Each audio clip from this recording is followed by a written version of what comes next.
Assalamualaikum warahmatullahi wabarakatuh. Perkenalkan, nama saya Muhammad Rian Prahida. Saya dari kelas R2 Ilmu Komunikasi dengan NIM 2112-11009. Di sini saya akan menjelaskan atau mempresentasikan materi dari mata kuliah Etika Public Relation. Yang pertama adalah pengertian etika. Pengertian etika berasal dari bahasa Yunani, yaitu ethos yang berarti watak, kesusilaan, atau adat kebiasaan. Etika biasanya berkaitan erat dengan perkataan moral yang merupakan istilah dari bahasa Latin, yaitu mos, atau dalam bentuk jamaknya dibaca dengan mores, yang berarti juga adat kebiasaan atau cara hidup seseorang dengan melakukan perbuatan yang baik dan menghindari hal-hal tindakan yang buruk. Selanjutnya adalah etika dan moral hampir sama pengertiannya. Moral atau moralitas digunakan untuk menilai perbuatan yang dilakukan, sedangkan etika digunakan untuk mengkaji sistem nilai-nilai yang berlaku. Nah, selanjutnya adalah istilah etika. Dalam bahasa Sanskerta disebut susila, lebih menunjukkan dasar-dasar prinsip atau hidup yang lebih baik. Dan dalam bahasa Arab disebut akhlak atau sama dengan moral. Selanjutnya, etika menurut filsuf Aristoteles dalam bukunya Etika Nikomachia yang berbunyi, yang pertama adalah terminus thesius atau pengetahuan yang mempelajari masalah perbuatan dan tindakan manusia. Yang kedua adalah manner and custom atau tata cara dan kebiasaan perbuatan manusia. Selanjutnya adalah sistematika etika. Menurut A. Sonny Caraff pada tahun 1993, etika dapat dibagi menjadi dua bagian. Yang pertama adalah etika umum, yang membahas kondisi dasar bagaimana manusia bertindak etis dan mengambil keputusan etis, dan teori serta mengacu pada prinsip moral dasar yang menjadi pegangan dalam tindakan dan tolak ukur atau pedoman untuk menilai baik atau buruknya suatu tindakan yang dilakukan oleh seseorang atau kelompok orang. Yang kedua adalah etika khusus, yaitu penerapan prinsip-prinsip moral dasar dalam bidang khusus, yaitu bagaimana mengambil keputusan dan bertindak dalam kehidupan sehari-hari pada proses dan fungsional dari suatu organisasi, atau dapat juga sebagai seorang profesional untuk bertindak etis dan berlandaskan teori-teori etika dan prinsip-prinsip moral dasar. Etika khusus tersebut dibagi menjadi dua bagian sebagai, yang pertama adalah etika individual atau pribadi, kebersihan hati nurani dan yang berakhlak luhur, akhlakul karimah. Yang kedua adalah etika sosial, berbicara mengenai kewajiban, sikap, dan perilaku sebagai anggota masyarakat yang berkaitan dengan nilai-nilai sopan santun, tata krama, dan saling menghormati. Pokok perhatian definisi etika dari para filsuf diantaranya, yang pertama adalah perilaku yang memperhatikan bagian utama dari kegiatan manusia. Yang kedua adalah prinsip-prinsip moral tentang kebaikan dan sifat. Yang ketiga adalah ilmu watak manusia yang ideal sebagai individual. Dan terakhir adalah ilmu mengenai suatu kewajiban. Selanjutnya adalah macam-macam etika.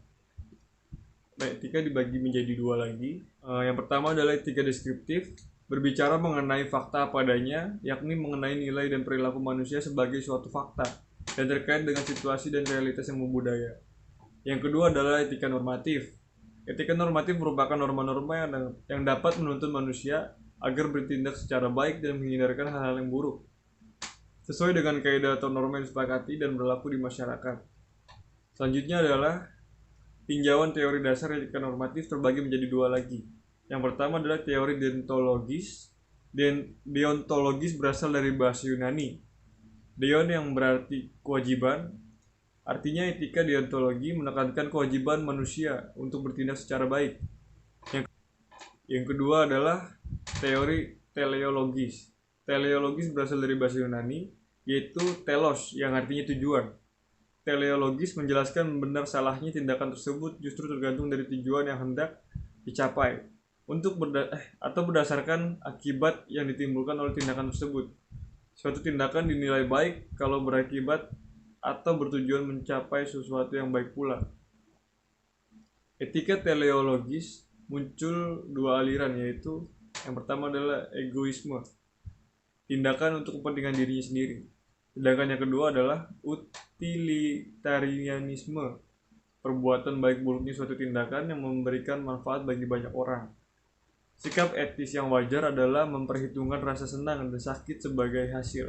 Menurut Bentham, 7 unsur dimensinya, yaitu yang pertama adalah intensity atau kuat lemahnya perasaan sakit atau senang. Yang kedua adalah duration, lama atau singkatnya rasa senang dan sakit. Yang ketiga adalah certainty, kepastian perasaan itu. Yang keempat adalah propinquity, dekat jauhnya waktu terjadinya perasaan tersebut. Yang kelima adalah fecundity, kemungkinan perasaan itu. Yang keenam adalah purity, kemurnian perasaan. Yang ketujuh adalah extent, jumlah orang yang terkena perasaan. Selanjutnya adalah norma dan kaidah, yaitu suatu nilai yang mengatur dan memberikan pedoman atau patokan tertentu bagi setiap orang atau masyarakat untuk bersikap, tindak, berperilaku sebagai dengan peraturan-peraturan yang telah disepakati bersama.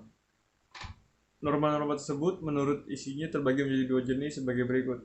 Yang pertama adalah perintah, atau merupakan keharusan bagi seseorang untuk berbuat sesuatu karena akibatnya dipandang baik. Yang kedua adalah larangan, merupakan keharusan bagi seseorang untuk tidak berbuat sesuatu karena akibatnya dipandang tidak baik. Arti norma adalah untuk memberikan petunjuk kepada manusia bagaimana seseorang harus bertindak dalam masyarakat, perbuatan-perbuatan mana yang harus dijalankannya, dan perbuatan-perbuatan mana yang harus dihindarinya, menurut Kansil pada tahun 1989. Norma-norma itu dapat dipertahankan melalui sanksi-sanksi yang berupa ancaman hukuman terhadap orang-orang yang telah melanggarnya. Selanjutnya adalah norma dalam pergaulan hidup, ada 4, yaitu norma agama, norma kesusilaan, norma kesopanan, dan norma hukum. Pemberlakuan norma dalam aspek kehidupan digolongkan menjadi 2, yaitu yang pertama adalah aspek kehidupan pribadi, yang kedua adalah aspek kehidupan antar pribadi bermasyarakat.